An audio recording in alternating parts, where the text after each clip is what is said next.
Excelsior, true believers! You are about to embark upon a journey, a trip to the 70s and 80s when mighty Marvel Comics ruled over all. The Defenders, Doctor Strange, the Champions, Deathlok, the Submariner, the Incredible Hulk, Killraven, the Son of Satan, the Macabre Man-Thing, and all your other Bronze Age favorites every week appearing on Defenders Dialogue. Now here are your guides, Christopher Golden and Brian Keene. Excelsior, true believers. Excelsior indeed. Welcome back, Chris. It's good to see you. I see over Skype you are wearing your Marvel Master of Kung Fu shirt. I am. And I've got on my Marvel Legion of Monsters shirt. Yeah, this is, Bracken keeps posting his quarantines, and I've posted a couple of mine, but I really am slacking. He's done 16 days in a row, and I think I posted twice. But I feel like, cultivating my collection of vintage Marvel t-shirts is the primary goal of my life now.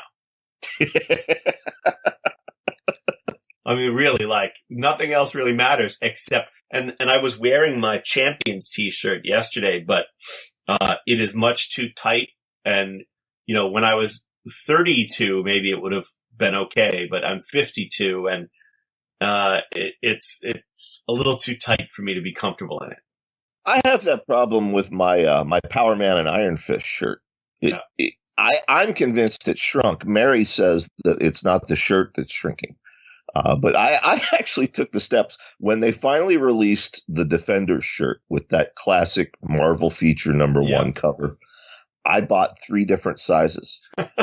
I bought the current size that I'm wearing, and I bought the next 2 sizes up so that even when I'm 80 years old, I can still wear that Defender shirt. Well, presumably when you're 80 years old, you may have to wear the smaller one. That would be nice too. When you're like 65, you may have to wear that larger one. Yeah, I'll take that. I appreciate you thinking ahead, though. That's an admirable trait. My shirts are like Dr. Doom's armor. They're adaptable to whatever situation I'm in. Well, we're starting out with Supervillain Team Up number 4. That's right. Which is written by Bill Mantlo, and the art is by Herb Trimpe and Jim Mooney. Before we get into it, Brian, I want to say that, in skimming ahead, obviously I've read the issues that we're doing today, but I did sort of flip through this collection of Supervillains Unite, the Supervillain Team Up, complete Supervillain Team Up, which includes a number of Avengers issues and other things that carry this story forward. Right. And I found that what we're going to discover in the very next issue here is that, to no surprise for you and me, the Shroud, one of our favorite and least appreciated Marvel characters, was created by our old pal Steve Englehart. And I saw that Steve wrote issue 5, which we're going to talk about next. And when I say our old pal, I don't know him. I never knew Steve Englehart, but I feel friendly toward him because so much of what he gave us is so in the wheelhouse for both of us. So I'm like, Absolutely. oh, of course it's Steve Englehart who created the Shroud. Later in the series, Mantlo comes back in and continues to use the Shroud. But it's Englehart's issues that are what locked this series in for me as something I really appreciated. I agree. I agree. We talked last week about how it's a rotating, it's musical chairs with the creators on this book. There's never one set team writing Supervillain Team Up. And the story can be disjointed and haphazard as a result. All that characterization of Doom setting aside his pride and Namor actually asking for help. It goes right out the window with the next issue, depending on what writer is coming on board. Right. But yes, the Shroud is one of my favorite parts of this series for sure. And Englehart and Mantlo both really seem to get that character. And, the other thing I want to point out, and then we'll jump in, is that there is such a soap opera romance quality to the relationship between Dr. Doom and the Submariner. It's just like every issue. It's like they're like, it's like best girlfriends in high school, constantly like best friends and at each other's throat. They're like the best of frenemies, these two, That's exactly it. Anyway. And they're back to that on the opening page of issue 4. Namor sums up the last episode of the show. He says, "We've won, Doom. Atuma, Tiger Shark, and Dr. Doris are defeated. But you're a murderer. I'm mad at you." Yeah. Well, that's it. Like, I've allied myself with you, but you're a murderer. And I just, what did you expect? It's Dr. Doom. I also appreciate the fact that there are, in a couple places, and I probably won't find the others, but I will get this one on the first page, first panel on page 2 here. "Beware, Namor, lest your precious mortality stay you from your duty towards me." Of course, what he means to say is your precious morality. Right. And so there's a typo here that in all these years, apparently nobody has noticed or fixed. But I'm reading the original floppy. I'm holding it up to the camera. It's right there. Yeah. And that's not the only one. I caught several of them in these 3 issues. There were a bunch in here. And all of them, every time that happens, I just think like all the times this thing has been read over the years by editors, and when they're doing this collection, I guess they don't look through to try to fix anything. They want to keep it, as it was, warts and all. But anyway, so Namor starts making demands of Doom. Doom says no one dictates terms to Doom. And they get into their usual bitch fight. Yeah, and we don't need to give you the blow by blow. It's the same thing that always happens. Far more interesting to me is that their latest fight is being observed. We see is it a submarine or a ship? It's a Navy ship, I believe. Yes, Navy ship. Yep. And we see a captain and a sailor watching it, and the captain tells the sailor, to go inform the Army gent that's on board. Now, I was in the Navy. I was a sailor. We do have Army gents on board. More realistically, we have CIA operatives on board. Mm-hmm. So this rang very true for me. And also, given that it rings true for you, I did wonder when I was looking at this page if young Brian in the Navy had ever been decked out in this lovely little Anchors Away ensemble. Absolutely. You know what? In fact, I will post it now. I know the picture of me in my blue dungarees with the helmet on and a cigarette hanging out of my mouth, sitting in the Persian Gulf. I know that's online. But yes, I did have a full set of dress whites. And I will post a picture of that on Twitter when we are done recording. Excellent. I like that. But well, yeah, then I would like you to, because I know that as excited as I was by the revelation of what this issue was really about, when I got to it, because I had no memory of it, I thought, oh, Brian is going to lose his shit. Oh, I am. I want to talk about this. Yeah, I mean, this Army doctor, this scientist, who is he, Chris? Tell us his name. Well, his name is Captain Riker. That's no relation to Commander Riker of Star Trek fame. That's right. He is the guy who created, or who will eventually create, Deathlok. That's right. Now, if you remember, a longtime listener, back when we talked about the Defenders teaming up with the Guardians of the Galaxy, Steve Gerber gave us this roadmap of the future of the Marvel Universe. And the first thing that happens is the era of Deathlok. So we talked about Deathlok then. Eventually, we're going to have to devote several episodes and go over his series. But Deathlok is one of my favorite Marvel characters. He's the cyborg assassin. And Riker is the main antagonist in that series. So it was really neat to see him in then current Marvel continuity, before any of that. This is the start of the Deathlok program that he's working on. Well, that's it. And what this issue is about is the first time he succeeds. Right. And I think that, I also want to point out for future reference for the show, though, the two characters that are the most exciting characters created in this era who have subsequently never really been figured out. Oh, I shouldn't say that. Oh, I was going to say Deathlok and Killraven. Both phenomenal characters, both great stories and great ideas that should be incorporated into the Marvel Cinematic Universe in some fashion, and also brought back into comics in a way that really works. Dwayne McDuffie, I think, was the one who did the run in the 90s of Deathlok. Yes. And all respect to Dwayne. I thought, actually, of all of the ways that people have tried to reinvent these 70s ideas, Dwayne's Deathlok run was great.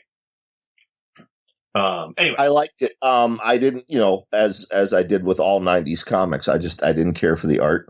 Yeah. But we've talked about that on the show before. But yeah, I lost my shit. I never read this issue as a kid. I missed this particular issue in the newsstand. So I'm reading this. I'm like, wait a minute, Riker. And then they show the dead corpse in the tank. And I'm like, oh my God, that's, he's building the Deathlok program. Yeah. And what he wants to do, he needs power. And he has decided that Dr. Doom and the Submariner have enough power to let's talk about the science there for a second.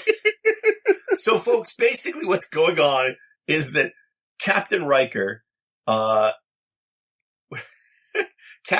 is observing the Submariner and Dr. Doom fighting, and he has a tank where his first Frankensteinian creation is floating in some kind of weird solution on board this naval vessel, because he wants to create a super soldier.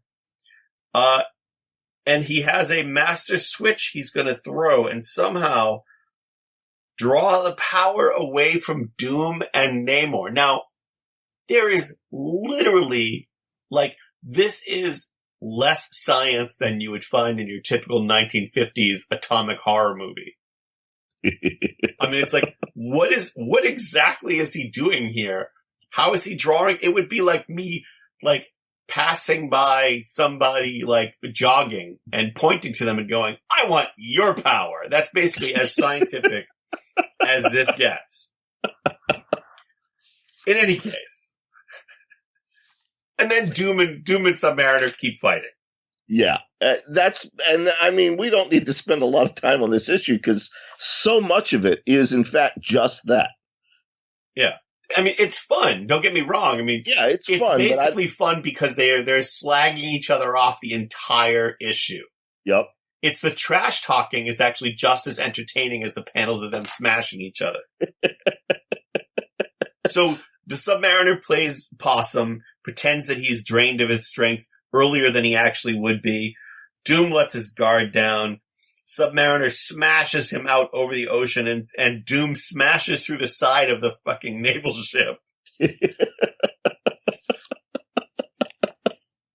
And there's more trash talking, Doom tells Namor he has fallen short. Get it? Ha ha. And Namor says, errant braggart. Yeah.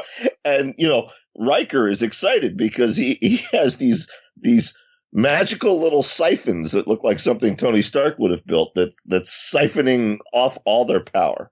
Which I love because it reminds me, too, of the classic scene in Animal House where the topless girl in just her panties gets, hurled through the window of the 12-year-old boy looking at his Playboy magazines. Thank you, God. Yeah, and the kid goes, "Thank you, God." And that's what happens with Riker here. He's got this plan to draw power from Doom and the Submariner, but he has no way to get to them until the Submariner coincidentally smashes Doom across the ocean and through the wall of the frickin' tanker so that Doom lands basically right in Riker's lab. Right. Riker puts the siphon over Doom's head, and power, an undreamed of flow of energy feeding back along the lines of force to the central computer bank, blowing it out in an instant, but not before the force is transmitted into a seething vat of protogen gel. And Riker says, "Thank you, God!" Yeah, the body inside begins to breathe. Well, of course, then Namor ends up getting blasted. He falls into the ocean. Doom is just pissed. Riker thinks he's actually going to beat Doom, but Doom makes short work of him. And then just walks away, Brian. Yeah. Because he's like, this is beneath him. He's Victor Von Doom. And then Riker realizes that he has indeed accomplished it, that his creation lives. We're missing the triumphant hands in the air going, "It's alive!"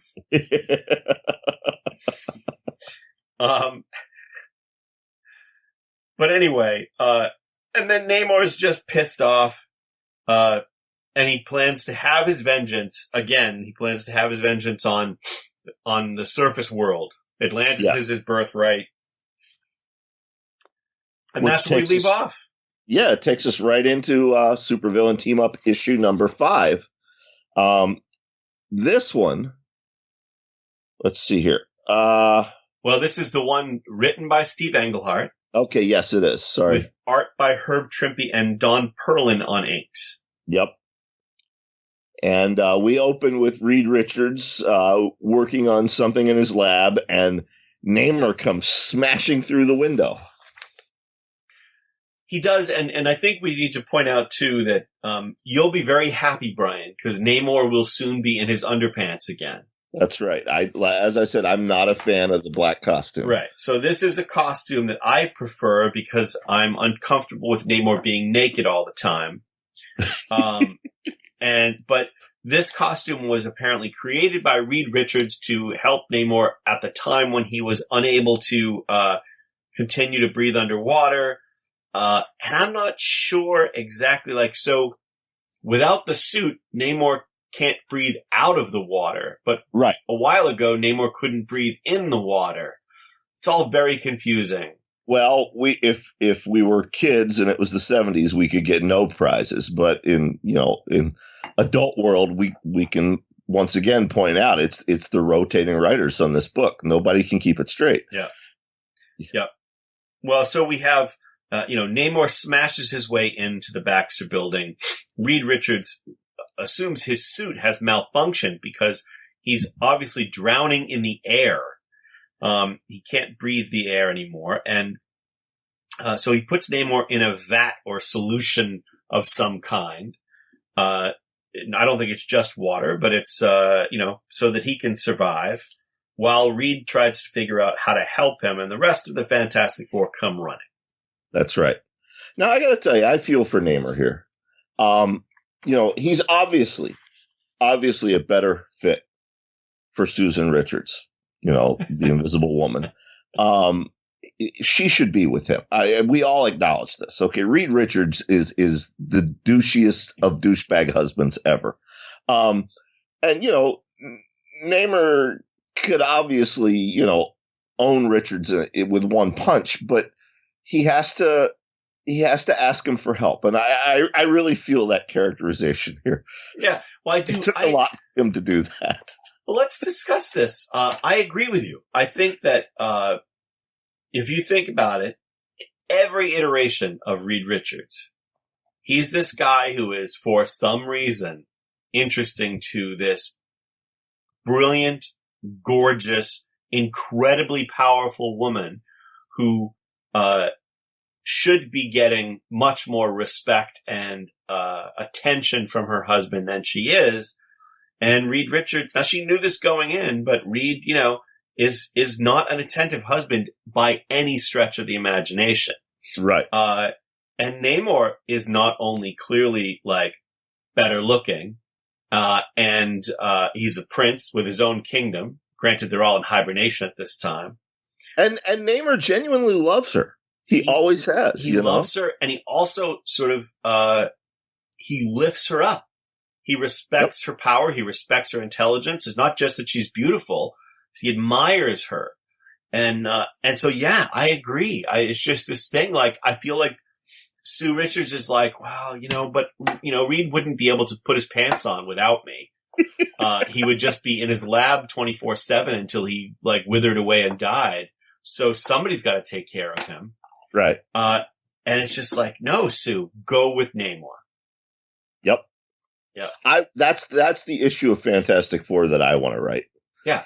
And I think it should begin like a 3 or 4 year story arc. Yeah. So anyway, Namor, we get several pages of Namor explaining to Reed what happened. And it's weird because some of this, happened here in the pages of Supervillain Team Up. Some of it happened in Marvel Spotlight 27. And then some of it is told in a flashback that we, the readers, have not yet seen. Yeah, some of it is Steve Englehart basically saying, I want to start with this cool thing with Namor showing up at the Baxter building, but I need these other events to have taken place already, and they didn't. So I'm just going to pretend they did. But yeah. And actually, this is a moment where Doom is like, oh, he's even worse. Yep. Doom shoots Namor from ambush. And he says, your protective garb has been rendered inoperative, Namor. What Reed Richards may invent, Victor Von Doom may destroy. You will suffocate within minutes unless I give you the antidote. So Doom not only does that to Namor, but he takes him undersea to Atlantis, where, again, all of his people are in hibernation. Right. And Doom says, if you don't agree to serve me, no longer partnership. If you don't agree to serve me, I'm going to destroy it all. And he actually starts blasting what Namor refers to as our most sacred monument preserved thousands of years from flood and foe alike. They fall in jagged ruins beneath his steadily pounding shells. Never have I hated any man more than I hated Doom at that moment.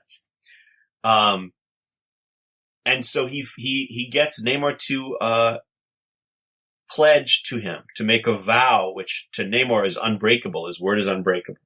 Yep, he pledges.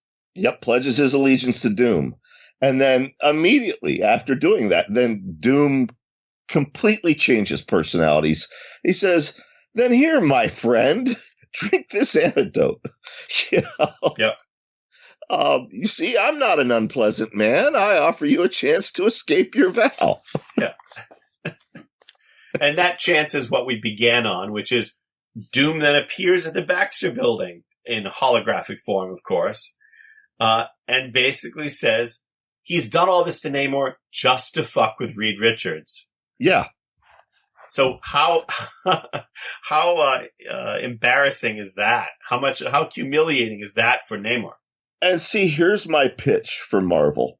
If you want to bring back Supervillain Team Up, it's a comic about Doom and Namor joining forces to take down Reed Richards. Namor because he loves Sue, Doom because of his pride against Richards. I would write the hell out of that every month. But Namor in secret, because Sue could never know. And that's the deal with Doom. But then once it works and they take down Reed Richards, then Doom has that over Namor forever. Right. Because Namor is now happily with Sue. But right. If she ever finds out that he was in league with Doom to take out Reed, she'll hate him forever. This is like The Sopranos in Fantastic Four. It's unfortunate that CB Cebulski won't return my emails because I would pitch this today. Next time you talk to Joe Quesada, tell him, hey, Keene's got something to pitch Cebulski. Tell him to supervillain team up. I will do that. I'm sure they need to publish something called that just to keep the name, Yeah, they have to. All right, well. So, yeah, Doom returns to Latveria, and the Fantastic Four and Namor show up in Latveria, too. Yeah. So they go to Latveria where, Doom, just walks along the street being terrifying, and all of his loving subjects hide from him. Sorry, you jumped ahead a little bit. So I did. I'm sorry. They're not in Latveria. That's okay. They're you know why it's okay? Because they don't go to Latveria yet. Doom has gone back to Latveria. The Submariner is getting very impatient with Reed. And then Johnny Blaze, the Human Torch, looks out the window and sees a mysterious figure on the rooftop. And Brian, I'm sure we've telegraphed this enough, but who is that mysterious figure? Well, he says, I am the Shroud, and that is all you need to know. Which I read that as, I am the Shroud, and my writer has not yet come up with my story. Steve Englehart has created me, and I look cool as shit. But I don't know who I am yet. Now, Johnny notices one thing about him, because, again, in true Bronze Age Marvel fashion, the first time two characters meet, they have to fight. Yeah. And while they're fighting, Johnny says, Good Lord, where are his eyes? Because the Shroud's cowl comes down to his nose. That's right. With no opening for him to see through. Yep. And then we get to my favorite part of the issue. The Shroud, Johnny's blasting him with fire. And the Shroud says, my cape is lined with asbestos, dark, solid, and fireproof. Now, this is in the 70s. Yeah. We need a modern day version of the Shroud who has cancer from his asbestos costume. I don't want that. I like the Shroud. And then he says, but I've already said too much. Meaning, well, Englehart needed me to be fireproof to fight the Human Torch, so he came up with this, but I don't know what else I can do yet. We'll figure the rest out. We'll figure it out as we go. But it's a great scene of the Shroud fighting the Human Torch, and then the Shroud, and this is the most memorable moment for me from childhood of this issue. The Shroud fighting the Human Torch wraps his cape around the torch and basically snuffs him out. That's right. Snuffs out the flames. Back in the Baxter building, Reed, now we didn't mention that there was a time limit on the time that Reed had to solve this. And Johnny tries to tell them about the Shroud, and none of them are listening. Yeah, because Reed's a dick. He's even more of a dick than Doctor Strange. Johnny's telling him, hey, there's some guy with an asbestos cape on our roof. Yeah. And Reed says, Johnny, I don't care. Take care of it yourself or call the Avengers or do anything you like, but I don't care. Yeah. I have to say that if you made a list of, I was going to say biggest dicks, but that was a different list. If you made a list of the biggest assholes in the Marvel Universe, and you even including the villains, I think Doom was probably number one. But Reed Richards is definitely number two. Oh, yeah. He's a bigger asshole than Tony Stark or Doctor Strange or Namor. He's such an asshole. And the thing is, I love the character. And I hope that if they do indeed hire John Krasinski to direct the Fantastic Four and star as Reed Richards, yeah, I hope that he realizes that the character he's playing is an asshole. Boy, that would be brilliant fucking casting. John Krasinski as Reed Richards. I could see that. Yeah. So we shall see. Okay.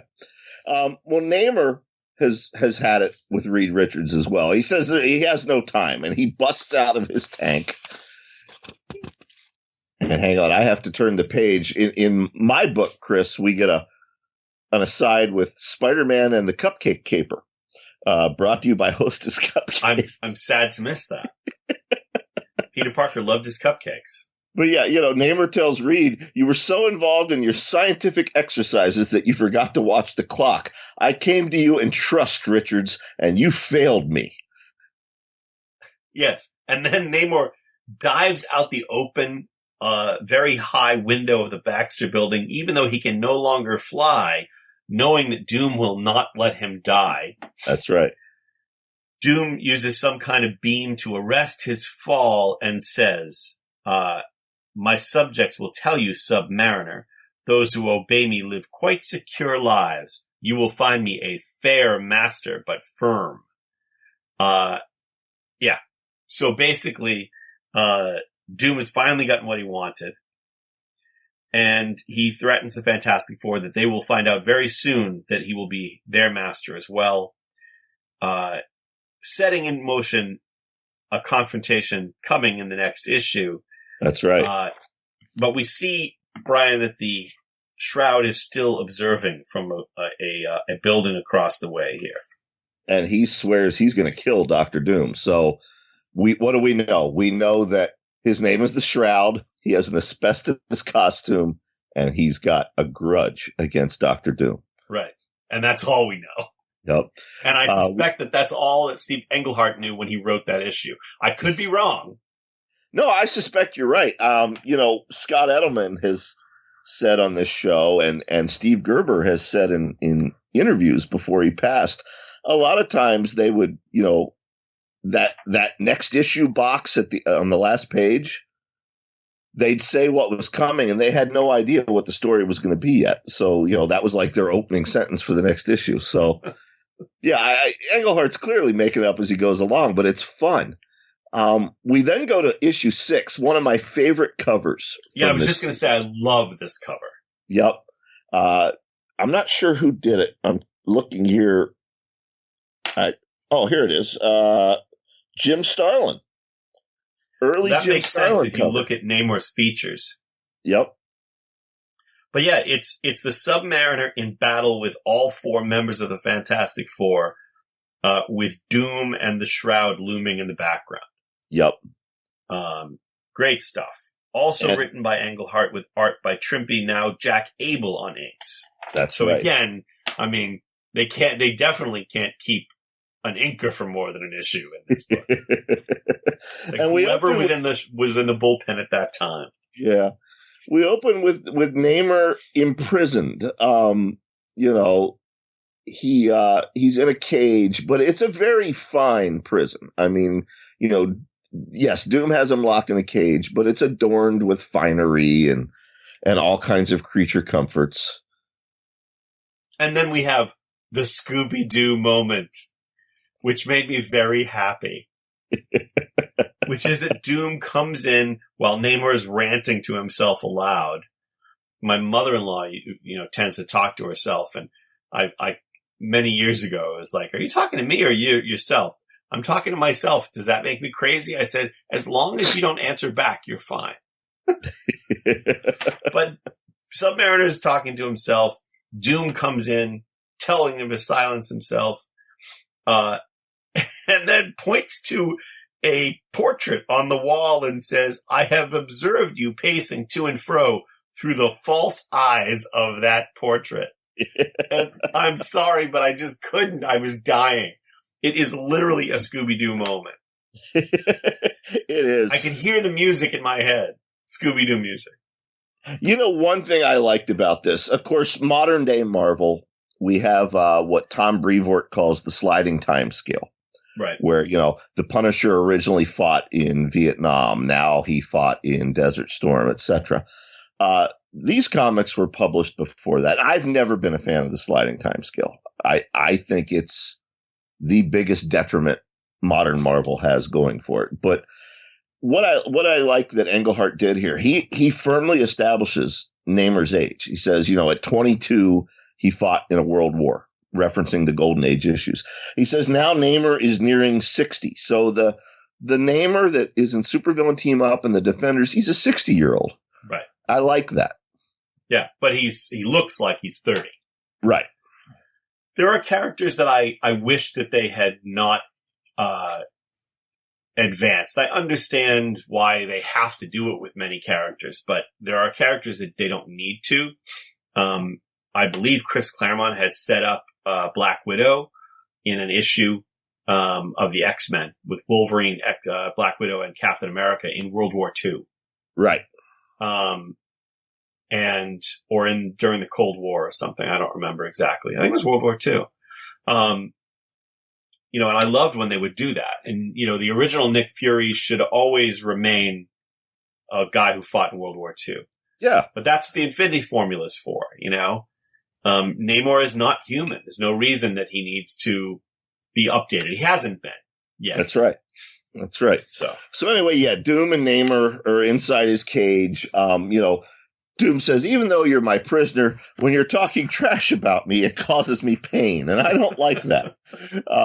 So he tells Namor to rest, and he leaves into his cage and goes for a walk around his castle, and he sees that the Fantastic Four are coming to Latveria to rescue their friend. Yes. So they've invaded Latverian airspace. They're attacked, but Sue uses her force field to get them through. And they land, and then Johnny sees a black plane, the same color as that Shroud character I fought in New York.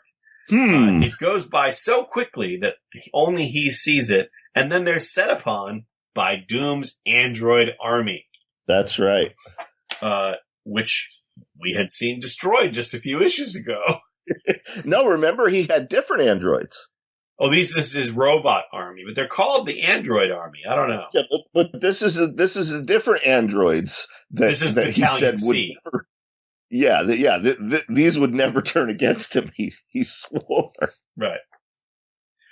Well, so the Fantastic Four fights the androids, and while that's happening, Namor's looking out from his cell and realizing for the first time, what if Doom orders me to fight them? That's right.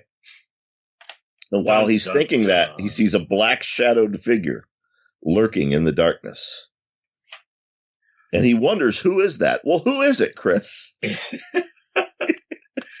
It's our old friend, the Shroud, Brian. That's right. Pal to Johnny Storm. And Johnny is in the midst of the fight. He sees the Shroud. But maybe it's just something that caught the light from his flames. But the Shroud, very Batman-esque here. He's thinking, everything's going exactly as he planned. The Fantastic Four's arrival drew all of Doom's defensive attention, and he is now slipped in unnoticed. Now, Brian, we won't say yet who it is, but in the next issue box from last issue, we were promised the most surprising or most unexpected guest star of all time. That's right. We see this shadowy figure meeting with Doom, and Doom is showing off all of Latveria's military power and inventions and technological advancements.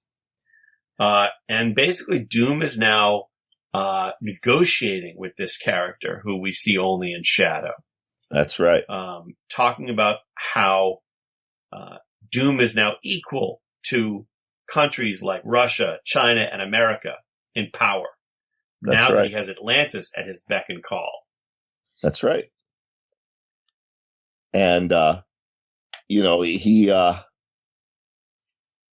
interrupted by one of his minions who tells him that the android army are losing. And so Doom orders Namor to do what he feared, to go out and fight the Fantastic Four, which he vowed to obey. That's right. He very wisely takes care of the Thing first, clobbers him. And, before he can actually take him down, Sue pleads with him. She says, Namor, stop. What's the matter with you? And he says, believe me, Susan, I am terribly sorry for this. But sad as it may be, I am no longer my own master. And then he slaps her. Yeah, backhands the Invisible Woman, which she is definitely not expecting, of course, which infuriates the rest of the Fantastic Four. And there's a fight, but of course it is Sue who incapacitates Namor in the end. And the Human Torch, drains him of some of his power with his heat, meaning that the Submariner needs some water. Right. And then the Fantastic Four finally complete their storming of Castle Doom. But Doom says, I warn you, Fantastic Four, leave my castle immediately. And they're saying, no way. But then that shadowy figure is not shadowy any longer, Brian. Who is he? Well, he is an American diplomat, and he is a real-life figure. He is Dr. Henry Kissinger, and he says, no, Mr. Grimm, you will do as Dr. Doom said. Now, I do a terrible Henry Kissinger. But anyway, he was That wasn't that bad. No. It was like Arnold Kissinger. Yeah, at the time this was published, he was the Secretary of State for America. Yep. And he informs the Fantastic Four that the United States has just signed a non-aggression agreement with Latveria. From this moment on, no Americans may interfere in Dr. Doom's internal affairs. Yep. There you go. So Dr. Doom has used diplomacy to beat the Fantastic Four, to prevent them from doing anything to him. And watching is someone who doesn't give a crap about diplomacy. That's right. He says the Fantastic Four may play by the rules, but the Shroud does not. Yep. So he's promising to himself silently that soon he will give Doom death. But Doom doesn't even know he's alive. That's right. And then, of course, the cover to next issue, which we'll discuss next episode, is the first real cover shot of the Shroud. He was on the cover of issue 6, but now we get a full cover of the Shroud and Doom in hand-to-hand combat. That's right. Which we'll talk more about, but I'm super excited about that. I'm excited for next week because issue 8, or issue 7 or issue 8, I can't remember which, is the very first issue of this that I read as a kid. Okay. It was my first introduction to the Circus of Crime and, of course, to the Shroud. Namor I already knew from the Defenders, so a lot of good nostalgia there. Yeah. Well, we also should point out that the episode that we are recording right now, episode people are listening to, is episode 98 of Defenders Dialogue. So next episode is 99. And we need to discuss doing something a little fun and different for episode 100. That's right. We have a surprise in store for episode 100. We're not going to tell you folks what it is yet, but it's going to be very, very cool. Like Steve Englehart, we're going to make it up as we go.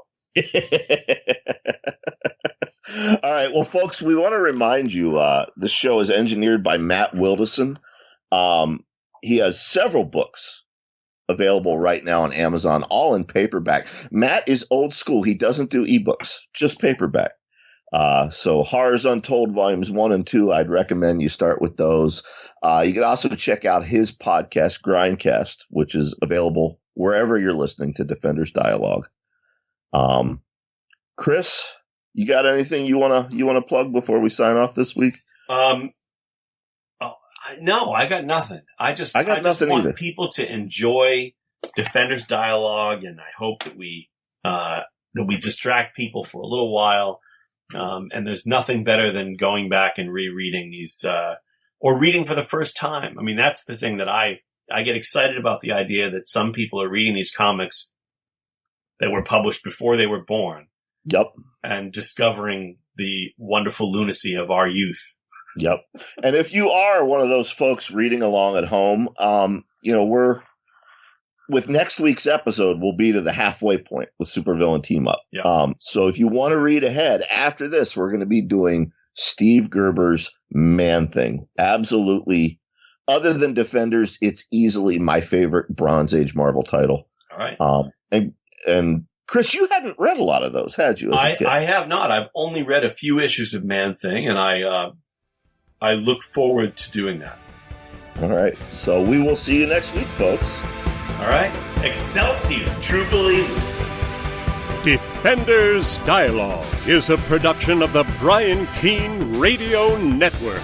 You can listen to this episode and all previous episodes for free on Spotify, Apple Podcasts, Stitcher, YouTube, Google Play Music, and wherever else podcasts are available. Defenders Dialogue is written and produced by Brian Keene and Christopher Golden. Our theme music is by Xander Harris. Our engineer is Matt Wilderson. Check out his books on Amazon.com. If you enjoyed this show, you might enjoy our other podcasts, The Horror Show with Brian Keene, Cosmic Shenanigans, and Grindcast. To advertise on Defenders Dialogue, visit briankeene.com and click Podcast.